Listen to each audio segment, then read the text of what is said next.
Hey everyone, today we've got two English teachers with us. One is a native speaker and the other isn't. But oh my god, the non-native teacher's speaking skills are unbelievable, and it's amazing to see someone who's not a native speaker use the language so naturally and with such rich vocabulary. Don't forget to subscribe to the channel and give this video a like. Hello, G. Can you hear me? Hello, I can. Can you hear me?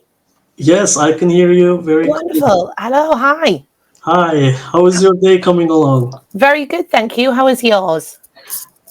Just all right. I had some bureaucratic stuff I need to deal with. Oh, wow. I'm glad I made it in time for our meeting here. Very good. So, how is your day so far? Also good. Mine is just working, but the sun is shining. I live in England. How about you? I live in Ankara, Turkey. Yeah. We also have some sunshine here. Amazing. The weather is very important for me. It influences my mood a lot. In what way? Tell me a little bit about that. If it rains, I'm extremely gloomy. Okay. I don't want to do anything. I just want to stay at home, maybe read a book, have some coffee. Yeah. But if there is sunshine, I like outdoor activities. Amazing. And even if it's, so what's the temperature, for example, now in Ankara? It's around 25 degrees. That's not too bad. So it doesn't get extremely hot in Ankara. We do have hotter cities like Antalya. I'm sure you've heard of them. Yeah. The southern coast. But here it's mild. It's manageable. Yes, manageable is the perfect word. Absolutely. That's good. That's good. So tell me, I mean, first of all, what's your name? My name is Mert. Nice to meet you, Matt. My name is G. Very nice meeting you. And how long, tell me a little bit about your experience on Cambly or learning English. So I'm an English teacher. So I've been learning and practicing for a very long time. I started learning English when I was in elementary school. Great. But I didn't get the hang of it until college. That's where it really clicked for me. And did you study English in college, or were you studying in English, for example?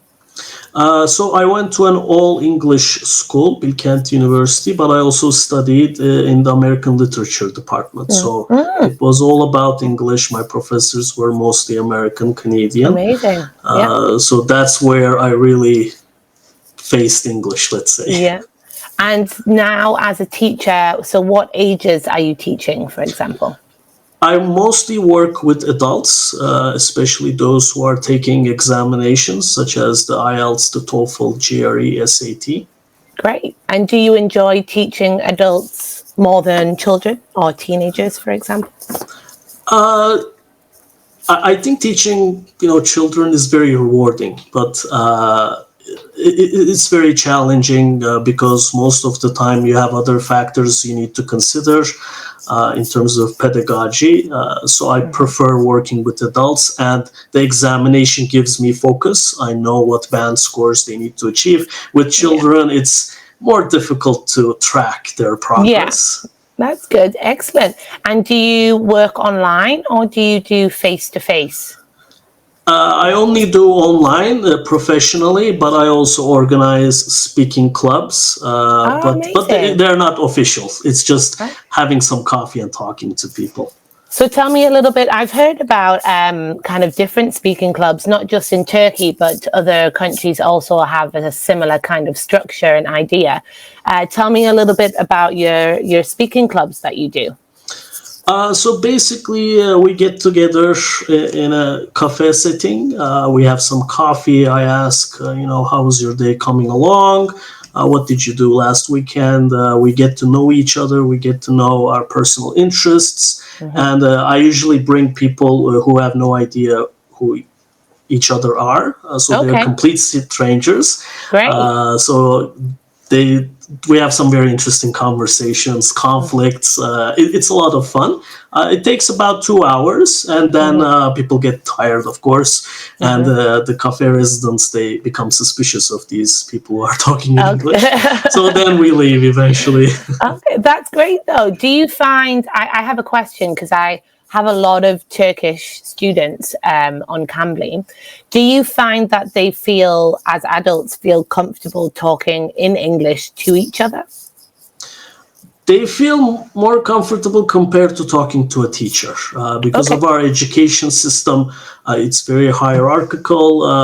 There's a lot of discipline and focus on grammar and constant correction about grammar. So people are intimidated when they're talking to a teacher. That's why when we get together, I ask them to talk amongst each other, and then I intervene once they feel more comfortable about the environment. Interesting, very good. Because from a lot of my students, it sounds like they've always been very nervous to. Some of them have great English skills, but they've all felt very nervous to speak English specifically in front of other Turkish people, not necessarily other nationalities. So I didn't know. It's interesting to hear that you're saying that obviously from a school age, that, you know, constant correction and focusing on things like grammar maybe has kind of made them feel nervous about talking freely.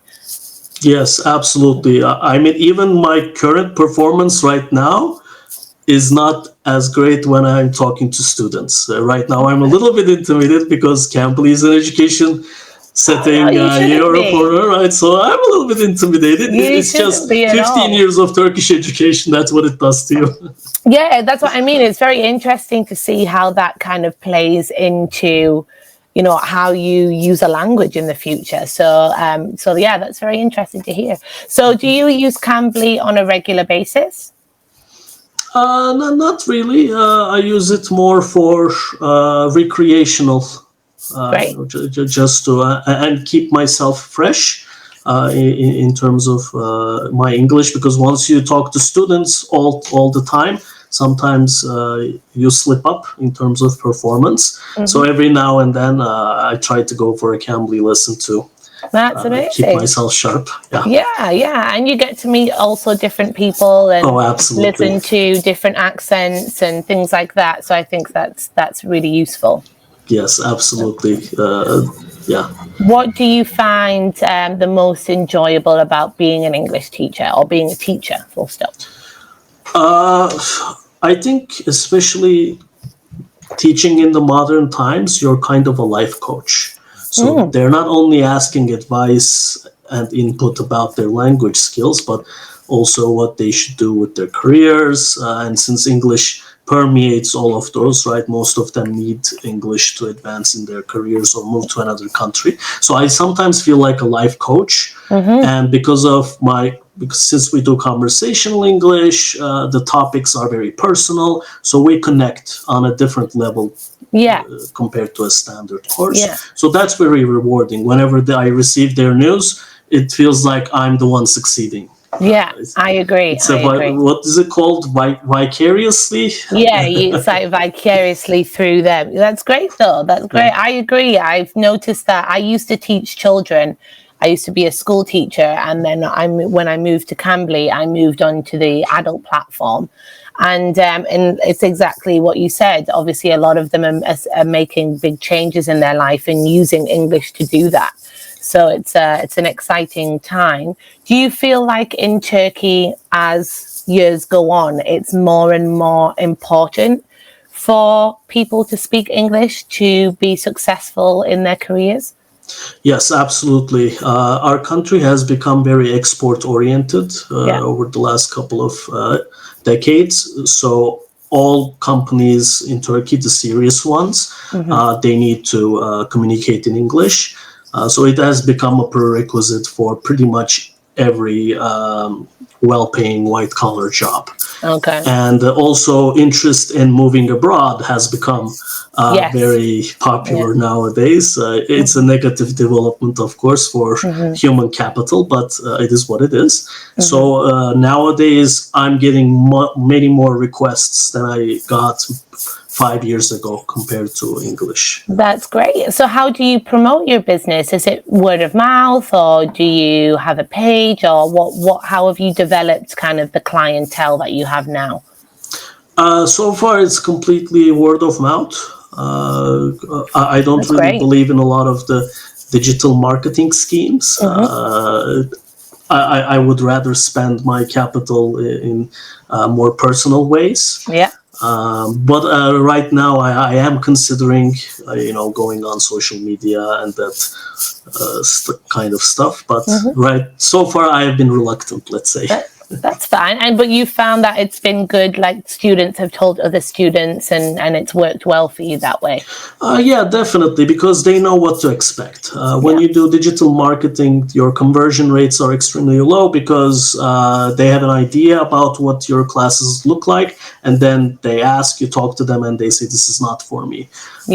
In word of mouth, they know exactly what kind of classes I offer, so my conversion is a lot higher, and I lose less time talking to people. Yeah, no, 100% great. What do you find is the most difficult, or something that maybe you don't enjoy very much being a teacher or teaching English? Sometimes it can be frustrating when you don't make the progress you imagined that you would. Because some students, I call them students, but they can be white-collar professionals, executives working at companies, and suddenly they don't have the time to attend the classes anymore. And then since we lose the consistency, they're not making the progress, and especially if they're going to take an exam, I become extremely stressed out because I know they're probably not going to get the score they need, and then they become a little bit frustrated with me as well. But I tell them, you didn't put in the time, you didn't put in the effort, so I can't lie to you and say you're going to get a great score. And sometimes they do. It works out, but sometimes it doesn't. And whatever the conditions are, as the teacher, you're responsible. You feel responsible. So it's frustrating at times. No, of course. What would you say? So I have, for example, a lot of students will ask, the first question they'll ask me is, what is the best way to improve my English? That's always the biggest question I'm asked. Do you have another question that your students ask you the most, or what would be your answer to that question? What would be your biggest tip? Yes, that's the one they always ask. And the number one tip What is the answer to my problem? Number one tip is don't listen to tips. Everybody has a different learning style, especially people who say, oh, I watch English TV series all the time. Why am I not improving? And I say it's the difference between passive learning and active learning. If you're not writing down some of the phrases, if you're not practicing in front of the mirror, people say, hey, that sounds creepy, talking to yourself in front of the mirror. But the more because communication, it's all about muscle memory. Yes, exactly. So if you don't practice it aloud, especially in front of a mirror, then it's not going to be that efficient. So number one advice, start talking to yourself. That's one of the biggest things that I say to my students. I said, if you're writing a shopping list, say it out loud. If you're driving in the car, say the directions out loud. If you're cooking, and they're like, really? I'm like, yes, really. Like, you need to be programming your brain to be thinking in English and to be comfortable in English. I agree. That's one of the things that I think they don't see as a good technique, but actually I agree, it's something I think that works very well. Yes, absolutely. So what do you have any future goals or plans yourself with the work that you're doing, or outside of work? I do want to do more speaking clubs, but I want to do them in an online setting because, as you know, live streaming has become so popular and it's free. So I'm hoping to have YouTube and Twitch live streams where people can just join and practice English with me. And it's a very intimidating situation, right? Maybe hundreds of people will be watching you. But if you can pull that off, then you're never going to have any confidence issues. And it's a free service, right? So a lot of people in Turkey, I hope they will be interested in that.